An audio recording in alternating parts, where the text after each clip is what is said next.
And now sort of going to Princeton's engagement with China, do you think that a conflict exists between encouraging undergraduates to have open access to resources in China, such as study abroad and just research facilities, and then also Princeton's institutional role having the potential of producing controversial research that may possibly antagonize the Chinese government? Well, it's certainly an issue for individual China scholars, and you said you talked to Perry Link, so he is an example certainly of someone where doing what he thought was the right thing to do in the end meant that he could no longer have access. I think individual China scholars draw their own lines about where they're willing to not say things they might otherwise say to preserve access. That's not unique to China. It's true of anybody who studies closed systems. But as a university, I see no danger because in the first place, Princeton is very strong and very secure, and there are many, many places we can be connected to. If we ever felt that to be connected even to the most prestigious universities in China was going to compromise what we do, we would simply sever the association and find other places to associate. Or not. That may not be true of all institutions. It may be part of the luxury of being Princeton, but I never felt that would be an issue.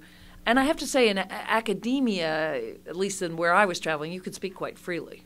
I'm not certain that might not be true if you were studying the Falun Gong. I'm sure it wouldn't be. But in the issues that I was talking about, even human rights issues, even Tibet, I could talk about it. When the crisis happened in Tibet, what was so striking was, as was reported in the Western press, even the most westernized Chinese who would otherwise be quite critical of their own government truly felt that the press coverage of what was happening in Tibet was so one-sided and that Westerners had no idea of the history of Tibet, of what was actually happening. And I had to admit, even reading the Western press and the Chinese press, I certainly knew the Chinese press was presenting a particular version of the story, but I had no idea what the average Tibetan wanted, because there's no way to know. So you could say whatever you wanted, but honestly, it was I think a pretty sincere reaction on the part of the vast majority of Chinese that they were being victimized in the Western press. Even those who were prepared to recognize that what their government was doing was being quite harsh. So do you think that will kind of fix itself over time as China emerges and people in the U.S. and students all over the world learn more about Chinese policies, or do you think that something in particular needs to be done, like more exchange programs or cultural understandings? Well, I do think the Chinese government is, particularly as younger generations come into power, are understanding that a strategy of just shutting down information over the long haul will not help them. Again, it's a matter of trust.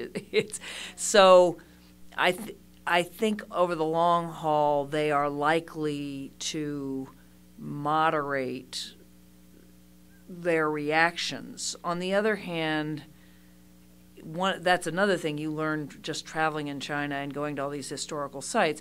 We think of China as this great country with 5,000 years of history, more or less within its present borders. China thinks of its history as almost like an accordion, where you had one part, and then it expanded to all of China, and then it fell apart, and then it fell apart in a different way, then it was put back together, then it fell apart again, then it was put back together, so that what to us looks like Taiwan, a small island, Tibet, a small province, to them looks like the beginning of the next unraveling. And that is something no amount of exchange and no amount of diplomacy and no amount of even sanctions is going to convince any Chinese, any Han Chinese, that the stakes aren't worth doing whatever's necessary to hold the country together.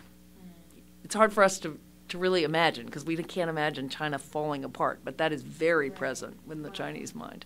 So going back to sort of the human rights, do you think that schools like Princeton do enough to call to attention the human rights failures that China experiences? Well, I don't know what happened here last year during Tibet. I think actually a place like Princeton has an obligation in both directions. So absolutely, you want to be holding meetings, conferences, discussions about human rights violations as you would everywhere, including the United States. But at the same time, precisely because we are a university when we have an obligation to try to find the truth, we ought to be trying to find people who have multiple perspectives, either the official perspective but also independent scholars who have a different understanding of what's at stake. Because I think it is too simple after a year in living in China to talk about it simply as the bad Chinese government and either people who are fighting politically, for whom I'm very sympathetic, or ethnically. It is also true, and it's very hard for an American to think about this. This government has raised 400 million people out of poverty. Now, there's a great deal this government does that I think is completely unacceptable, and I believe in universal human rights, but raising 400 million people out of poverty, for those 400 million people who now have food and who have the prospect of a better life, we have to think about Franklin Roosevelt's freedom from fear and freedom from want. It's a much more complicated set of questions, and the kinds of moral judgments that we are automatically inclined to make, given the way it is presented to us, are ones I think we should be forced to question, not because we should become an apologist for the Chinese government, far from it, but we should be forced to think about it in the way the Chinese think about it, in terms of the economic dimension, in terms of people who've gone through the Cultural Revolution and who are terrified of instability because it really was chaos, and so who are far more acceptant of a government clampdown if they think there's going to be disorder. Americans have never had that experience. And actually, even our limited experience with the chaos after 9/11, we've been very willing to let government do a lot of things that people don't think government has any business doing. So Princeton's obligation is to push on every aspect of those issues.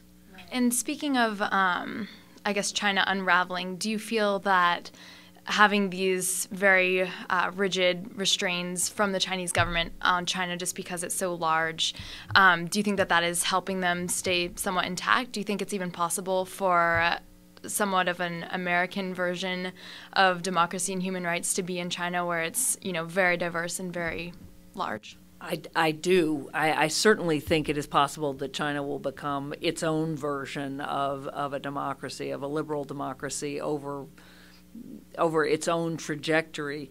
Whether it will do so precisely within its present borders is hard to know. I think they are right to understand that the forces of democracy, are very destabilizing and can often give rise to tremendous nationalism and ethnic instability, and that could be quite disastrous. It's also possible to imagine China developing a kind of framework that's not a United States of China, but that is multiple systems in one country, which they already have with Hong Kong. I mean, you use your passport to go to Hong Kong, but it's still part of China. It's a different system, still part of China. Macau the same way. If Taiwan were to reunify, I don't think we have much doubt that Taiwan would remain, like Hong Kong, it would remain a liberal democracy.